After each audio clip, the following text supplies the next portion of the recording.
नमस्कार। GS daily quick revision में आपका हार्दिक स्वागत है।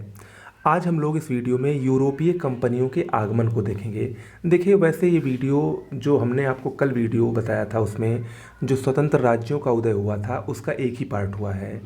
चूँकि ये जो यूरोपीय कंपनियां आई थीं इसको उस राज्यों के पहले इस वीडियो को आना था, लेकिन वो वीडियो मिस हो गया, इसीलिए इसको मैं इसमें बीच में ला रहा हूँ। अभी आपको जो स्वतंत्र राज्य में 2 राज्य बाकी हैं, बंगाल और मैसूर, वो आपको अगले वीडियोस में मिलेंगे। ओके, तो चलिए शुरुआत करते हैं। शुरुआत करने से पहले कल एक सूचना आपको दी गई थी, RO ARO प्रारंभिक परीक्षा का टारगेट बेहतरीन बैच स्टार्ट हो रहा है 3 जून 2021 से। अगर आप लोग इससे जुड़ना चाहते हैं तो इस नंबर पर व्हाट्सएप या टेलीग्राम के जरिए मैसेज करके ज़्यादा जानकारी प्राप्त कर सकते हैं। वीडियो क्लासेस होंगी, PDF होंगी, डेली क्विज मिलेगी, टेस्ट सीरीज मिलेगी, सब कुछ ऐसा मिलेगा जिससे कि आपको और कहीं भी ना पढ़ना पड़े और आपका एग्ज़ाम आसानी से क्लियर हो जाए। ओके, चलिए शुरुआत करते हैं। यूरोपीय कंपनियों के आगमन को अगर हम देखें तो इनका एक क्रम था। यूरोपीय कंपनियां भारत में, वैसे तो शुरुआती उद्देश्य उनका भारत में आने का व्यापार करने का था, लेकिन भारत की धन समृद्धि संपदा को देखकर वो यहाँ पर व्यापार के लिए आए तो थे, लेकिन वो यहाँ के निवासी हो गए और एक के बाद एक करके कुल 5 कंपनियां आईं। इन पांचों कंपनियों में अंग्रेज़ों को उनकी बेहतरीन सेना की बदौलत और उनकी कूटनीतिक चालों की बदौलत अंग्रेज़ों को इसमें सबसे ज़्यादा सफलता मिली और अंग्रेज़ इसमें अस्थायी रूप से बसे। और बाकी जितने भी कंपनियां आई थीं वो कुछ समय के लिए रहीं, लेकिन अंग्रेज़ों के द्वारा वो हटा दी गई या वो अपदस्थ कर दी गई। ओके, अगर हम यूरोपीय कंपनियों के आगमन की जो क्रम है उसको देख लेते हैं तो इसका एक सिंपल सा ट्रिक है, PDEF। अगर आप इसको याद कर लेंगे, P फॉर पुर्तगालीज, डच, इंग्लिश और फ्रेंच, बीच में डेन को भी माना जाता है, आप D लगा सकते हैं। डेन उतने इंपॉर्टेंट नहीं है, ये 4 बहुत ही इंपॉर्टेंट है, पुर्तगाली, डच, अंग्रेज और फ्रेंच।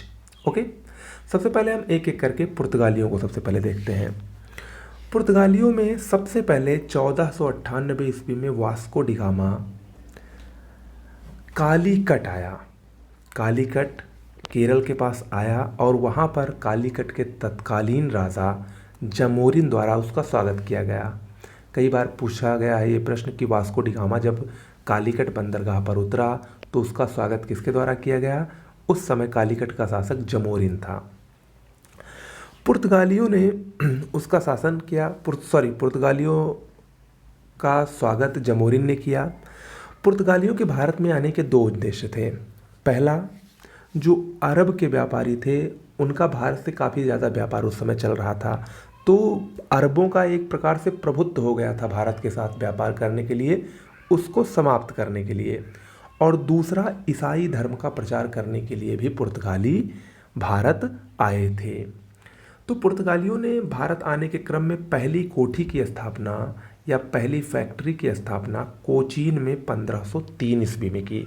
इम्पॉर्टेंट है, पहली कोठियाँ जरूर पूछता है, हर कंपनी ने पहली कोठी कब स्थापित की ये जरूर पूछता है।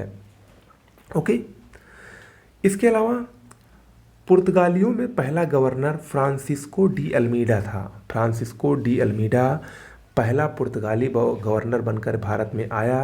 1505 ईस्वी में वो आया था और 1509 ईस्वी तक वो भारत में रहा था। इसने एक समुद्री नीति बनाई थी जिसको शांत जल की नीति या ब्लू वाटर पॉलिसी कहा जाता है। फ्रांसिस्को डी अल्मीडा के बाद 1509 में अल्फांसो द अल्बुकर्क भारत में दूसरा गवर्नर बनकर आया और इसको पुर्तगाली साम्राज्य का वास्तविक संस्थापक भी माना जाता है। 1510 ईस्वी में इसने गोवा पर अधिकार किया। बीजापुर के सुल्तान आदिल शाह से गोवा को इसने छीन लिया। ओके, पुर्तगालियों ने कोचीन, गोवा, दमन-दीव और हुगली में भी व्यापारिक कोठियाँ बनाईं। पुर्तगालियों ने व्यापार के लिए एक बहुत ही प्रसिद्ध पद्धति की शुरुआत की जिसको कार्टेज पद्धति कहा जाता है। कार्टेज यानी परमिट व्यवस्था जिसको कहा जाता है, इसकी शुरुआत पुर्तगालियों ने ही भारत में व्यापार के लिए की थी। इसके अलावा पुर्तगालियों ने ही जब वो भारत आए तो तंबाकू की खेती शुरू हुई। प्रिंटिंग प्रेस 1556 में भारत में गोवा में पहला प्रिंटिंग प्रेस पुर्तगालियों ने ही स्थापित किया। इसके अलावा एक बहुत ही प्रसिद्ध आर्ट थी गोथिक आर्ट, गोथिक कला, आप लोगों ने नाम सुना होगा, उसकी भी शुरुआत पुर्तगालियों के भारत आगमन से ही हुई। ओके, इसके बाद पुर्तगालियों के बाद डच भारत आए। डचों ने अपना पहला कारखाना मसूलीपट्टनम में स्थापित किया। डच ने मसालों के स्थान पर कपड़ों के निर्यात पर बल दिया। जो पुर्तगाली थे वो मुख्य रूप से काली मिर्च से बहुत ही प्रभावित थे। भारत में काली मिर्च का बहुत ज़्यादा उत्पादन खासकर केरल के ही क्षेत्र में होता था, अभी भी होता है। तो जो काली मिर्च थी उसको पुर्तगालियों ने जब देखा तो उससे वो बहुत प्रभावित हुए। एक प्रकार से कहें तो मसालों से वे बहुत प्रभावित हुए। लेकिन आगे जब डच आए तो उन्होंने मसालों के स्थान पर कपड़ों के निर्यात पर अधिक बल दिया। डचों ने पुलिकट में ही पैगोडा नामक एक सोने के सिक्के का प्रचलन भी किया, चलाया। बेदरा का युद्ध जो कि 1759 ईस्वी में हुआ, उसमें अंग्रेज़ों ने डचों को हराया और डचों को सदा के लिए भारत से बाहर कर दिया या भारत में डचों की शक्ति को समाप्त कर दिया। बेदरा के युद्ध से 1759 में इम्पोर्टेंट है। डचों के बाद अंग्रेज भारत आए, इम्पोर्टेंट है। भारत में अंग्रेज़ों का आगमन डचों के बाद हुआ और जब अंग्रेज भारत में आए उस समय इंग्लैंड में इंग्लैंड की महारानी एलिजाबेथ का शासन था। 1599 में ईस्ट इंडिया कंपनी की स्थापना हुई। उस समय भारत में मुगल बादशाह अकबर का शासन था। अंग्रेज़ों ने अपना पहला कारखाना सूरत में स्थापित किया। अंग्रेज़ों में ही राजा जेम्स प्रथम के एक दूत कैप्टन हॉकिंस 1608 में भारत में आए। जहांगीर के दरबार में वो सूरत में पहुंचा। जहांगीर ने उसको प्रसन्न होकर 400 मनसब प्रदान किया और खान ए समा की उपाधि भी दी थी, खान की उपाधि दी थी। ओके, 1611 में मसूलीपट्टनम में अंग्रेज़ों ने दूसरी कोठी या इस प्रकार से कहें तो दक्षिण भारत में प्रथम कोठी की स्थापना की। 1615 में एक और प्रसिद्ध दूत सर टॉमस रो जहांगीर के दरबार में आया।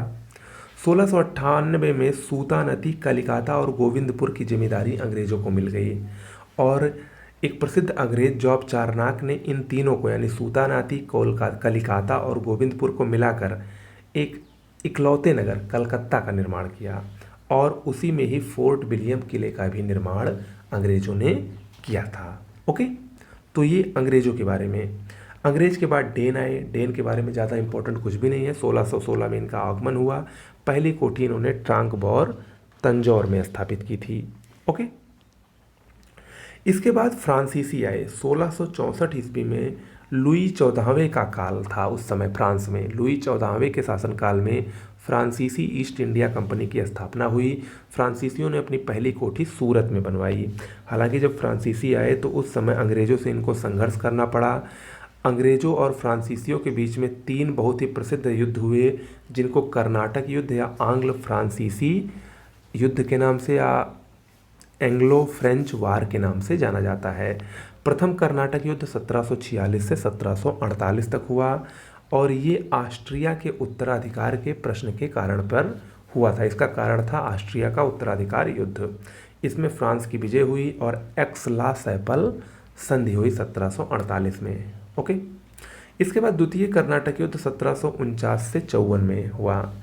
ये कर्नाटक के उत्तराधिकार को लेकर मुख्य रूप से हुआ। इसमें अंग्रेज विजयी हुए और इसमें पौंडीचेरी की संधि हुई 1754 ईस्वी में, 1754 ईस्वी में। इसके बाद तृतीय कर्नाटक युद्ध हुआ 1758 से 1763 के बीच में। ये सप्तवर्षीय युद्ध से प्रभावित था।